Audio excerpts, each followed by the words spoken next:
¿Hay algo insatisfactorio en su vida? ¿Siente que no importa cuánto se esfuerce, sigue atrapado en la misma realidad? Tal vez ha intentado todo: afirmaciones, visualización, acción masiva, pero algo sigue bloqueándolo. Es como si hubiera una barrera invisible que le impide dar el salto cuántico que tanto desea. Sigue repitiendo los mismos patrones, los mismos resultados, las mismas frustraciones. Si entendemos de manera más profunda las religiones y las tradiciones espirituales antiguas de la humanidad, encontramos que debajo de las diferencias aparentes hay dos principios fundamentales en los cuales convergen prácticamente todas. Si bien las palabras utilizadas para expresar esos principios son diferentes, todas apuntan hacia una doble verdad fundamental. La primera parte de esa verdad es el reconocimiento de que el estado mental normal de la mayoría de los seres humanos contiene un elemento fuerte de disfunción o locura. Son quizás algunas de las enseñanzas centrales del hinduismo las que más se acercan a ver esta disfunción como una forma de enfermedad mental colectiva. La denominan Maya, el velo de la ilusión. Ramana Maharshi, uno de los grandes sabios de la India, afirma claramente que la mente es Maya. El budismo utiliza términos diferentes. Para Buda, la mente humana en su estado normal genera dukkha, vocablo que puede traducirse como sufrimiento, descontento o simple desdicha. La ve como una característica de la condición humana. A donde quiera que vamos, en cualquier cosa que hacemos, dice Buda, tropezamos con dukkha, que termina manifestándose en todas las situaciones tarde o temprano. Según las enseñanzas cristianas, el estado colectivo normal de la humanidad es el del pecado original. La palabra pecado ha sido mal comprendida y mal interpretada. Traducida literalmente del griego antiguo, idioma en el cual se escribió el Nuevo Testamento, pecar significa errar el blanco, como el arquero que no clava la flecha en la diana. Por consiguiente, significa no dar en el blanco de la existencia humana. Significa vivir torpe y ciegamente, sufriendo y causando sufrimiento. Así, una vez despojado de su bagaje cultural y de las interpretaciones erróneas, el término apunta a una disfunción inherente a la condición humana. Los logros de la humanidad son impresionantes e innegables. Hemos creado obras sublimes en la música, la literatura, la pintura, la arquitectura y la escultura. En épocas recientes, la ciencia y la tecnología han provocado cambios radicales para nuestra forma de vida y nos han permitido hacer y crear cosas que habrían parecido prodigiosas apenas hace 200 años. No hay duda de que la mente humana es enorme. Sin embargo, esa misma inteligencia está tocada de locura. La ciencia y la tecnología han amplificado el impacto destructivo ejercido por la disfunción de la mente humana sobre el planeta, sobre otras formas de vida y sobre los mismos seres humanos. Es por eso que la historia del siglo XX es la que permite reconocer más claramente esa locura colectiva. Otro de los factores es que esta disfunción se está acelerando e intensificando. La Primera Guerra Mundial estalló en 1914. Toda la historia de la humanidad había estado preñada de guerras crueles y destructivas, motivadas por el miedo, la codicia y las ansias de poder. Además de los episodios ignominiosos como la esclavitud, la tortura y la violencia generalizada motivada por razones religiosas e ideológicas, los seres humanos habían sufrido más a manos de otros seres humanos que a causa de los desastres naturales. Sin embargo, en 1914, la inteligencia de la mente humana había inventado no solamente el motor de combustión interna, sino los tanques, las bombas, las ametralladoras, los submarinos, los lanzallamas y los gases tóxicos. La inteligencia al servicio de la locura. En una guerra estática de trincheras perecieron en Francia y en Bélgica millones de hombres tratando de conquistar unas cuantas millas de marismas. Al terminar la guerra, en 1918, los sobrevivientes observaron horrorizados e incrédulos la devastación provocada. 10 millones de seres humanos muertos y muchos más mutilados o desfigurados. Nunca antes habían sido tan destructivos, tan dolorosamente palpables, los efectos de la locura humana. Estaban lejos de saber que eso era apenas el comienzo. Esta disfunción la llamamos ego. A menos de que usted conozca la mecánica fundamental del ego, no podrá reconocerlo y caerá en el error de identificarse con él una y otra vez. Eso significa que el ego se apoderará de usted y fingirá ser usted. La segunda razón es que el acto mismo de reconocer es uno de los mecanismos para despertar.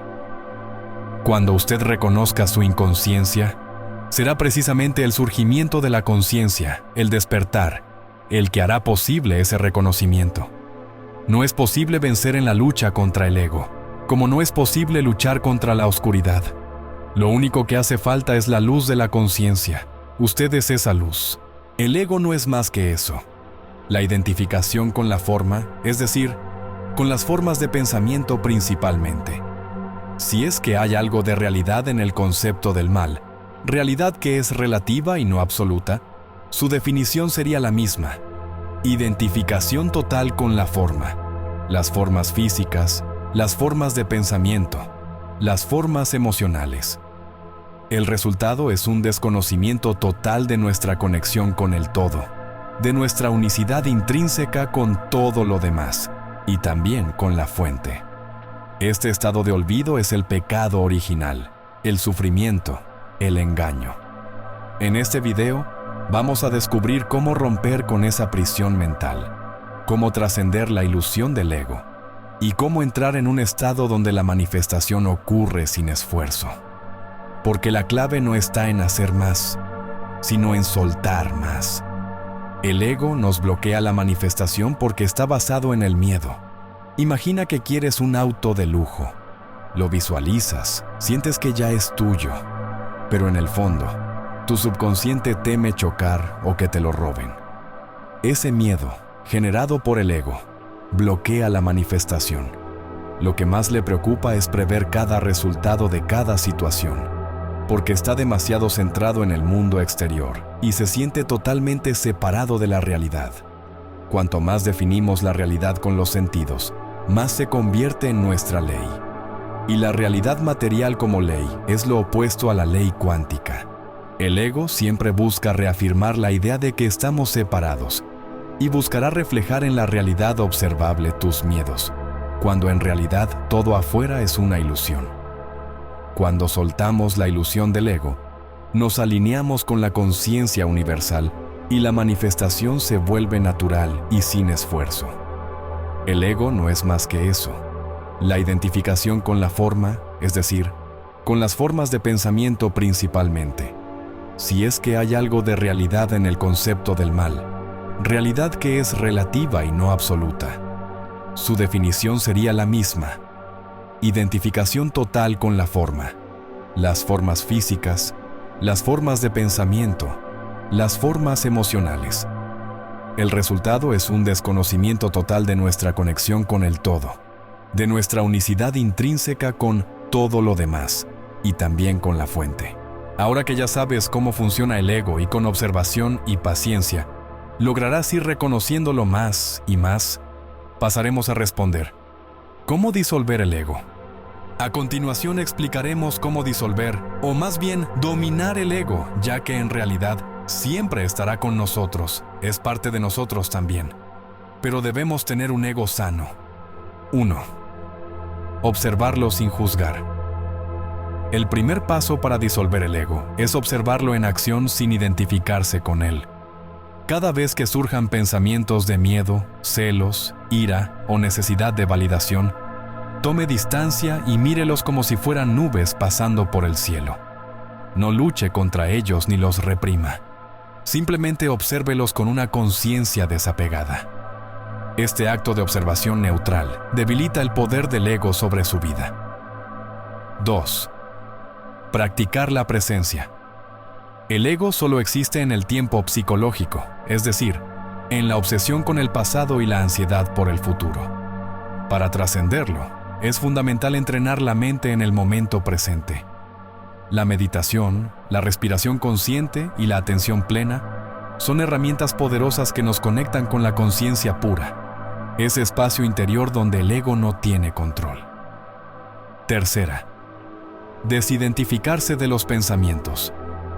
Usted no es sus pensamientos, sino la conciencia que los observa, cada vez que una idea negativa o limitante intente definirlo. Recuerde que los pensamientos son solo patrones mentales programados por la sociedad, la familia y las experiencias pasadas. Al dejar de identificarse con ellos, empieza a liberarse del condicionamiento del ego. Cuarta, soltar el apego a la identidad y los logros.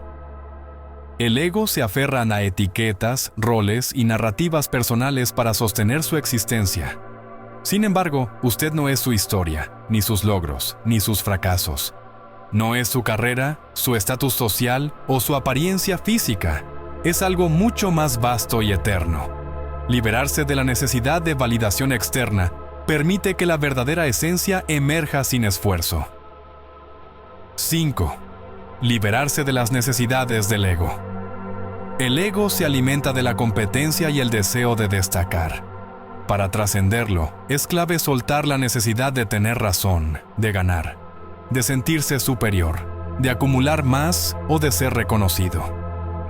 Cuando se vive desde la plenitud interior, el ego pierde su dominio y se despierta un estado de paz y libertad genuina.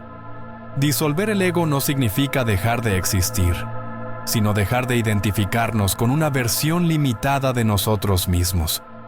Cuando soltamos el ego, entramos en una nueva conciencia, donde la manifestación fluye de manera natural, sin esfuerzo ni resistencia.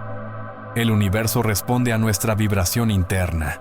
Si estamos atrapados en el miedo y la separación del ego, atraeremos más de lo mismo. Pero si nos alineamos con la conciencia pura y el amor, manifestaremos la vida que realmente deseamos. La clave no es hacer más, sino ser más. Ser más conscientes, más presentes, más amorosos. Porque en ese estado de unidad y conexión, todo es posible. Gracias por ver este video. Si esta información resonó contigo, no olvides darle like, suscribirte y compartirlo con alguien que lo necesite. Nos vemos en el próximo video. ¡Hasta pronto!